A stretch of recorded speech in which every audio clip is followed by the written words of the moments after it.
I've listened to Theresa May's embarrassing speech where she has to go with her tail between her legs and withdraw the Brexit bill multiple times. And it's something that I miss that a subscriber emailed to me, and I want to thank the subscriber for emailing it to me. I hope they don't mind me. Patty Cronin. Thank you, Patty Cronin. I miss this. Political language, man, it's so subtle. When I do my show, I try to be clear so people would understand it, and sometimes it's overly verbose. But I try to be clear, and depending on who I'm talking to, if it's talking about some kind of establishment figure or anything else, if I'm being brutal, I want that brutality to be known. Sometimes the very act of saying what you mean takes on a resonance that goes louder than what it is. But political speak sometimes is coded. It's really subtle. And it's something she said that I totally missed, that is somewhat of a bombshell that she said it. Listen to the speech one more time, because there's something here that she's saying that is extraordinarily significant. And I got to be honest, it's not something I thought I would hear coming out of the Prime Minister's mouth. Let's flip.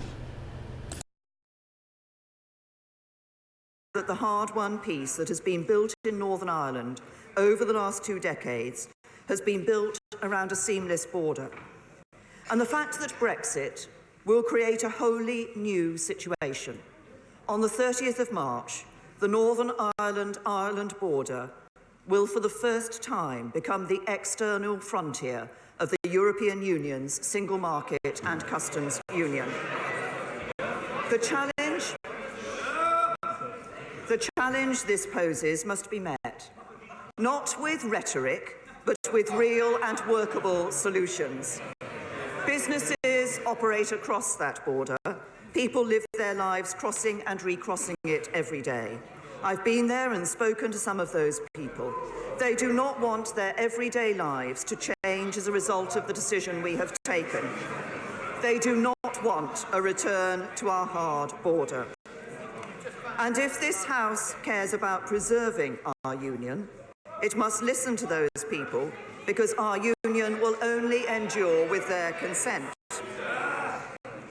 We had hoped that the changes we've secured to the backstop. Right there. If this House cares to preserve its union, that union would only endure with their consent. I've met these people, and they do not want a return to the hard border. Now, believe it or not, that's significant. What does she mean by that? What does she mean that the union would only endure? Well, take her at her word. We will only be able to maintain a united kingdom, a united Britain, meaning Northern Ireland being part of the United Kingdom, if and only if this backstop is in place, meaning if we can, if there's no border in place. Her point in this is, look, if there is a border put between these two countries, they very well may vote to leave, meaning you may get a situation where you get a united Ireland, if it's the difference between a united Ireland versus having a border between those two countries. That is profound. I mean, the Prime Minister is essentially making the point that, look, we're at the precipice of a united Ireland if we go through with this, where there is a border between these two countries. And she's not pulling this out of nowhere. Take a look at this. This is a poll that apparently was conducted. This was a few days ago. End of the UK. United Ireland support surges as May's Brexit deepens. Now, this was the post right here. Now, understand why. It makes logical sense, and it's part and parcel to why Brexit was almost this kind of impossible dream.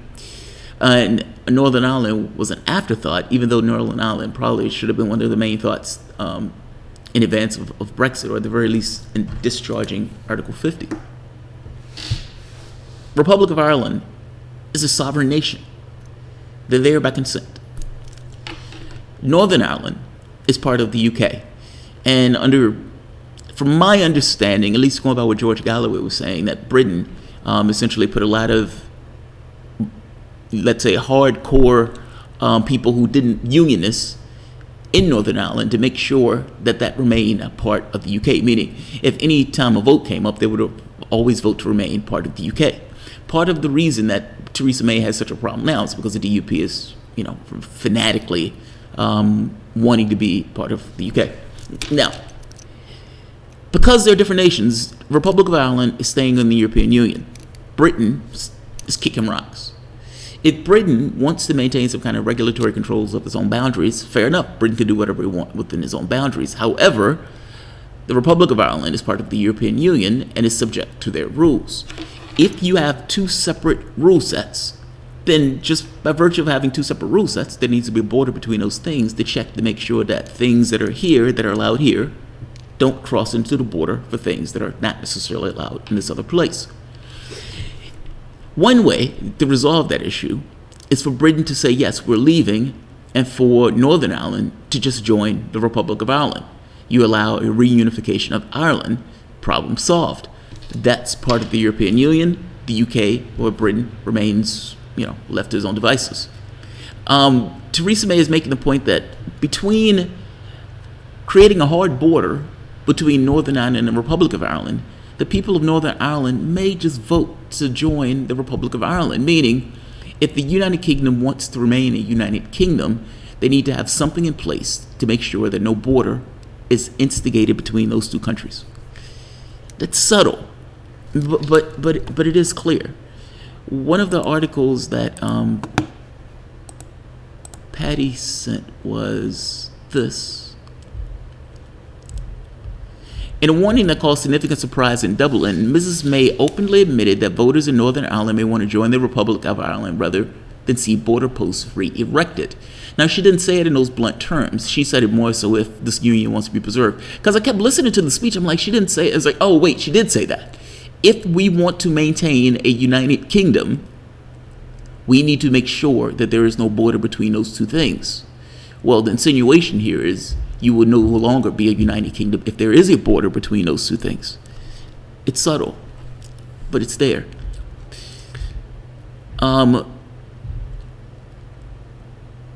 Let's see, right here. The Good Friday Agreement gives prominence to the principle of consent, which affirms the legitimacy of the aspirations of the United Ireland while recognizing the current wish of the majority of the Northern Ireland to remain part of the United Kingdom. An Irish government source told the Irish Independent, "We have been very careful not to talk about United Ireland during this, so to hear it from the British Prime Minister was extraordinary." Mrs. May's U-turn came after the senior ministers had spent days insisting that the vote would go ahead despite the scale of opposition. Her statement in the House of Commons yesterday is about as clear as a signal that her relationship with the DUP, which has been propping up the government, is all but over. If that is true, that her relationship with the DUP is over, then her government is over. The DUP is propping up Theresa May's government. Without the DUP, she doesn't have a government. I think they're being a little too stark. If the relationship was over, Theresa May wouldn't be running across Europe trying to get these guys to help her out to give her more latitude in regards to the backstop. So there's that. From the standpoint of Theresa May not pulling this out of her ass, there's polling on this. United Ireland support surges as Brexit crisis deepens. In case of a poll took in 2019, right after the British Brexit spelled out by Mrs. May's agreement, 48% surveyed said they would vote to remain in the United Kingdom, while another 48% of them said they would want to join a United Ireland. And if Britain left without a deal, the number of people ready to back a United Ireland would reach 55% of the surveyed, including 11% of unionists. Theresa May didn't pull this out of anywhere. I'm pretty sure she's aware of this. Like she said, she's spoken to the people and she's looking at this as a threat to to the UK remaining the United Kingdom. This is fascinating.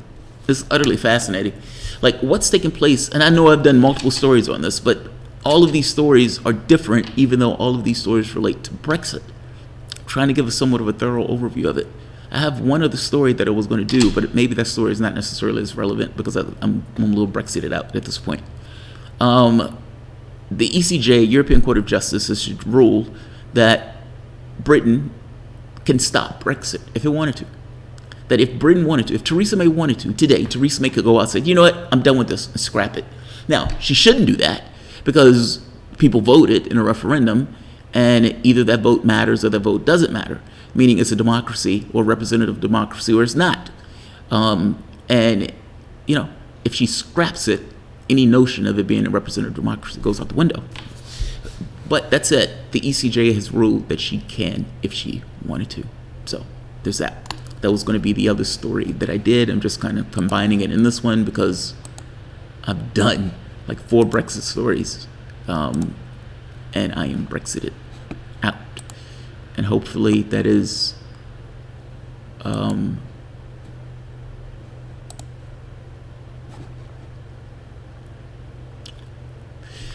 the court in Luxembourg delighted Remain campaigners by insisting that the emergency ruling on Monday morning that the European Union law, that under European Union law, the UK was able to unilaterally halt the Article 50 process, fueling renewed calls for a second referendum.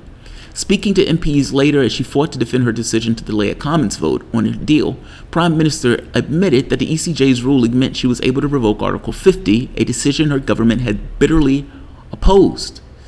May was challenged by Liz Saville Roberts, a Plaid Cymru MP, who said that the European Court ruling meant it was the Prime Minister's gift to personally take Brexit off the table. It is not the Prime Minister's gift to do that. You're wrong. Either referendums matter or they don't. I mean, this idea that you want the Prime Minister to unilaterally make this choice is disturbing. I'm sorry. It is utterly disturbing. It's one thing if you make the decision to have another referendum. Okay. But to say that the Prime Minister can and should unilaterally take this off the table after having a massive, massive vote to push through Brexit is utterly disturbing. I mean, for fuck's sake, either you believe in a representative government or you don't. Stop pretending. Stop pretending. All right, I'm going to end this here. If she does, Jamal, you'll see the same riots on the streets that you'll see across from it. Yes, you will. Yes, you will. I understand there may be a lot of people out there who are against what's taking place from the standpoint of Brexit. But you need to respect the referendum in as much as you want them to respect the referendum if they decided to remain. That goes both ways. The idea that the Prime Minister should unilaterally take it off the table is nonsense. Now, you may think that the Prime Minister should do it so she can take the hit politically for it, because that doesn't necessarily adversely affect you at all. You want to remain part of the European Union, but you don't necessarily want to take the flak. She's the one that takes the flak. It was a conservative government that put this up for a vote. It was a conservative government that collapsed, meaning David Cameron, when that vote was voted down, meaning the Brexit was pushed through. David Cameron didn't think it was going to take place. He staked his prime ministership on it and went out nearly crying when he lost the prime ministership. It would be the height, I don't even know what the word for it, I guess it would be an utter betrayal for that same government to turn around and take Brexit off the table. That would be amazing. Balthazar, it's almost as if Prime Minister Jeremy Corbyn called into the show with a time phone and told you all of this would happen. I would imagine Jeremy Corbyn is sitting somewhere pleased as punch about his opportunity to try to get the prime ministership. So yeah.